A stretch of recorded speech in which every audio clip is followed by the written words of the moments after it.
I can't take it anymore. Kill me already." At the heartbreaking cry of my emaciated daughter chained up, I was left speechless. I headed to my daughter's house, where contact had been lost shortly after her marriage. What I saw there was the pitiful state of my beloved child. Was the promise of happiness from the son-in-law, who vowed to take care of her, a lie? I won't forgive this, no matter what. Trembling with anger, I vowed to return my daughter's suffering twofold to that man. Having lost my husband to illness at an early age, I raised my daughter Iris single-handedly while working as a nursery teacher. There were many challenges, both financially and emotionally, but we overcame them together with my honest and gentle daughter. I worked at the nursery until I was 60, and in the year I retired, Iris's marriage was discussed.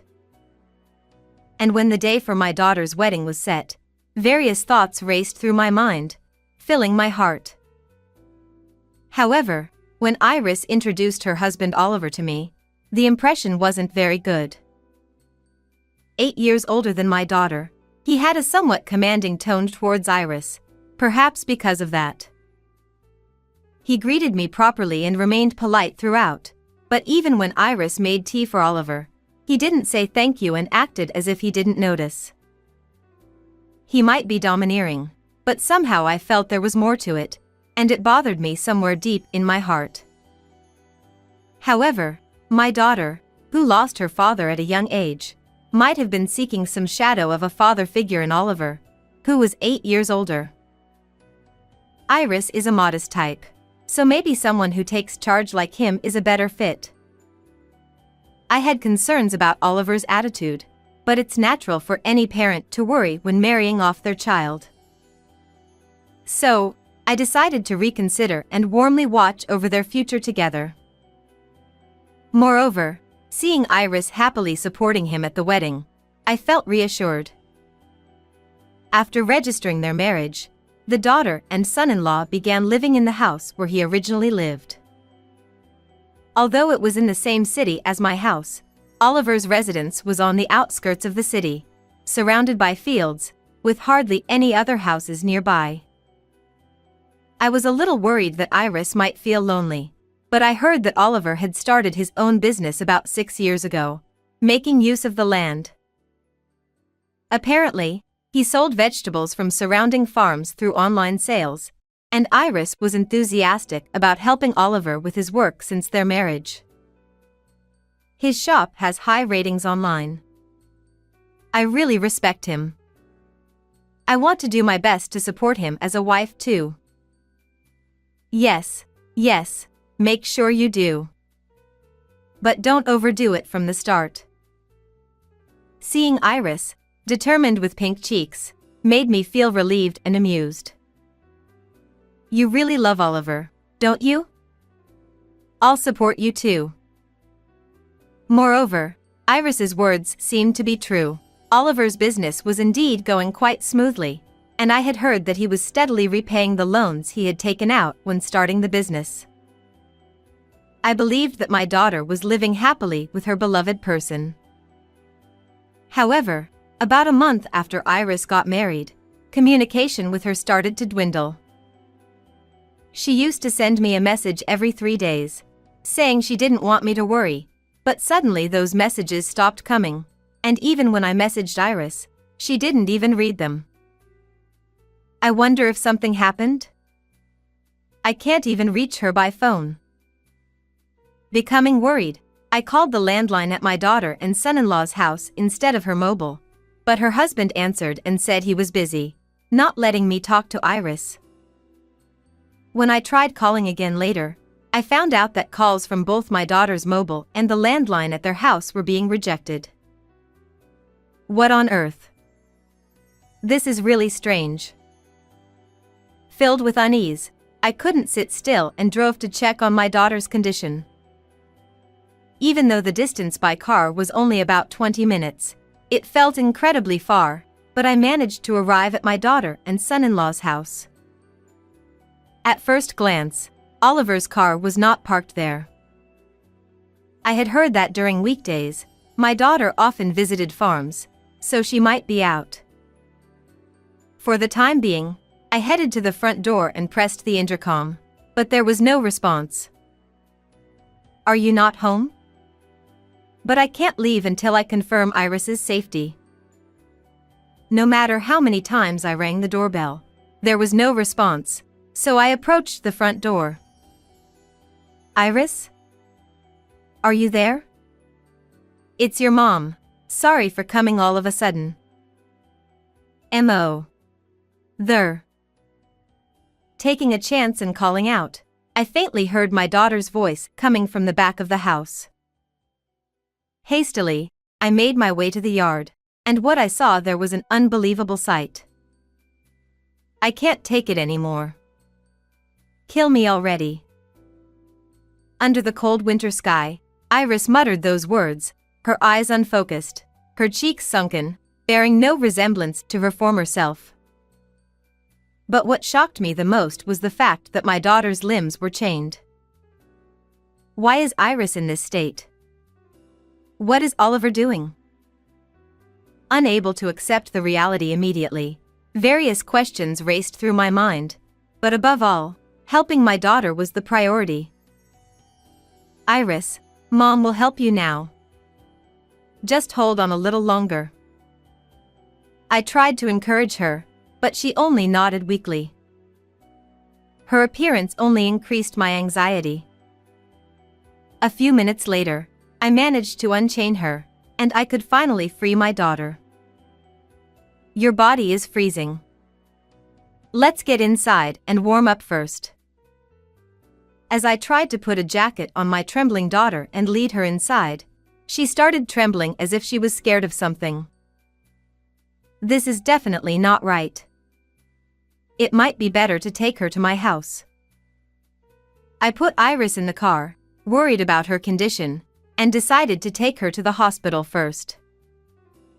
Although she was physically and mentally weakened, fortunately, there were no serious issues, and she was able to return home after receiving intravenous fluids just to be safe. Returning to the house where my daughter and I had lived together for many years, Iris seemed to regain some composure. "Here, drink this and warm up. If it's too much, you don't have to force yourself." What happened? After making hot milk tea, which Iris loved, I broached the subject. "Thank you." "Well, you see." As Iris took a sip of the milk tea, she began to speak little by little, revealing something shocking. It turns out, shortly after they got married and started living together, Oliver began to abuse Iris whenever something displeased him. Furthermore, she was made to work tirelessly from morning till night, ordered to find new farms to procure vegetables, and if she couldn't, she wasn't allowed into the house. I hugged my daughter as she said that, but at that moment, her phone started ringing continuously. When Iris looked at the screen, her complexion changed instantly. Curious, I looked at my daughter's phone and saw several messages from my son-in-law saying, "Where did you go? I won't let this slide. Iris, give your phone to Mom." "Take a break for today," I suggested, wanting my daughter to feel at ease. After taking her to the room she used before getting married, I sat in the living room thinking about the future, and once again, my daughter's phone rang. As expected, "It's him calling," I said to myself. The caller was indeed Oliver. "Hey, Iris. You think you can just go off with your mom? I'll make sure both of you regret it." When I answered the phone, my son-in-law, mistaking me for my daughter, suddenly started yelling. "Oliver, this is Iris's mother. How dare you treat my daughter so badly?" "What the? You took my wife without permission. I'm coming over there right now." As my son-in-law revealed his true nature, he raised his voice threateningly. "If you come over, I'll call the police," I said calmly, To which I heard Oliver click his tongue in irritation. Damn it, I'll let it slide today, but this isn't over yet. With frustration evident in his voice, my son-in-law hung up the phone. Feeling that I couldn't delay any longer in facing Oliver's wrath, I immediately took action to rescue Iris from her husband the next day. About a week after protecting my daughter, Oliver showed up at my house in a fury. Reluctantly answering the persistent doorbell, I found Oliver standing there like a demon. "Oh. Didn't I tell you I'd call the police if you came over?" It's not about that. Oliver seemed to have rushed here as he was out of breath, showing signs of considerable agitation. "You're out of breath. I thought you'd be coming around this time." Knowing that my son-in-law would come, I welcomed him without hesitation, despite his sudden visit. "What's the rush?" The contract farmers suddenly stopped supplying vegetables, and I can't do business anymore. "Oh my, that's quite a problem." Suppressing the urge to laugh at his predicament, I casually replied, and Oliver glared at me fiercely. What do you mean by that? You know what you did. Oliver, appearing to be on the verge of grabbing me, began to edge closer and closer. So, I showed him Iris's smartphone and played a certain voice recording. What came through the recording was Oliver's angry shout. I'll make sure both of you regret it. What is this? This is the voice from when you called Iris before. I let various people listen to it. What? Who did you let listen to it? In fact, every year at the nursery school where I had worked for many years, I used to go to the nearby farms for sweet potato digging and rice planting. I still have friendly relations with several farmers, so I let them listen to the recording and exposed Oliver's true nature. His story quickly spread throughout the nearby farming community. It's everyone in the nearby farms. They were all very surprised. Upon hearing this, Oliver turned red with anger. What have you done? I'll sue you for obstruction of business. Who's in trouble here? The farmers said they were originally fed up with your attitude. Initially, it seemed that my son-in-law had been cautious around the farmers, but as soon as his online shop became successful, he became overbearing. So the farmers got together and decided not to supply vegetables to you. You brought this upon yourself. My son-in-law, who had no words to retort to my argument, stomped his feet in frustration. However, it seemed he had come up with something as his face suddenly lit up.